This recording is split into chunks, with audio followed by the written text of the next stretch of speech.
एक महिला ने एक लड़की को शेर की ओर पीठ न करने की चेतावनी दी, लेकिन घमंडी लड़की ने सुनने से इनकार कर दिया और इसके विपरीत किया। एक सफेद शेर तुरंत लड़की पर झपटा और महिला ने डर के मारे अपनी आंखें ढक लीं। हालांकि सफेद शेर ने उसे चोट नहीं पहुंचाई क्योंकि वे पहले से ही अच्छे दोस्त बन गए थे। लड़की का नाम मिया था और वह दक्षिण अफ्रीका के एक पशु फार्म में पली बढ़ी थी। क्रिसमस के दिन उसके पिता ने उसे एक छोटा सा सफेद शेर दिया। प्यारा सा जीव पूरे परिवार को बहुत प्यार करता था। सफेद शेर को जन्म देने की लाखों में एक संभावना के साथ सभी ने उसे एक खजाने की तरह माना। हालांकि मिया उसे बहुत पसंद नहीं करती थी और यहाँ तक कि उसे थोड़ा नापसंद भी करती थी, लेकिन सफेद शेर ने मिया को पहचान लिया था। हालांकि सफेद शेर मिया को अपना दोस्त मानता था, फिर भी अकेली और विद्रोही मिया ने उसे दूर धकेल दिया। उपेक्षित छोटा सफेद शेर बस खिड़की के बाहर लेटकर मिया को खेलते हुए देख सकता था। पलक झपकते ही सफेद शेरनी फिर से बड़ी हो गई। अब वो छोटी बच्ची नहीं रही जो ठीक से चल भी नहीं सकती थी। वह मिया के पास जाने लगी और उसके साथ खेलने की कोशिश करने लगी। हालांकि उसके अनाड़ी हाथ गेंद तोड़ते रहे और मिया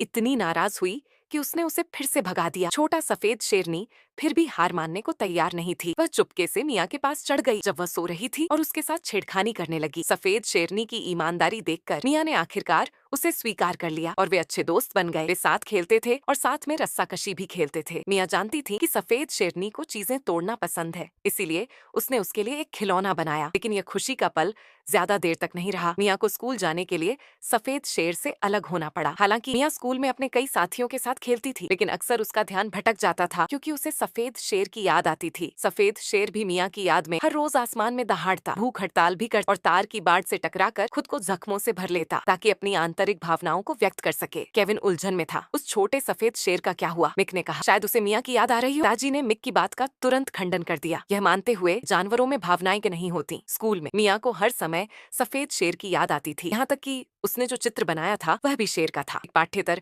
गतिविधि कक्षा के दौरान मिया को स्कूल से चुपके से निकलने का मौका मिल गया और वह कार से घर चला गया। हालांकि देर हो चुकी थी। वह बेहद खुश था। जब मिया के माता पिता को स्कूल से फोन आया तब तक मिया पहले ही खेत में लौट चुका था। छोटा सफेद शेर उसकी गोद में किसी बच्चे की तरह लेटा हुआ था, बड़े बड़े घूंटों में दूध पी रहा था, जबकि मिया उसे दिलासा देने के लिए नर्सरी राइम्स गा रही थी। इस पल उसके पिता को समझ आ गया कि जानवरों में भी भावनाएं होती हैं। तब से मिया और सफेद शेर एक दूसरे से अविभाज्य हो गए, साथ नहाते और मैदान में साथ दौड़ते। मिया सफेद शेर को परिवार का सदस्य मानता था, लेकिन जैसे जैसे सफेद शेर बड़ा होता गया वह और भी ज्यादा उग्र होता गया, यहाँ तक कि एक पर्यटक को खरोंच भी मार दी। उसके पिता को चिंता थी कि वह फिर से दूसरों को चोट पहुंचाएगा, इसलिए उन्होंने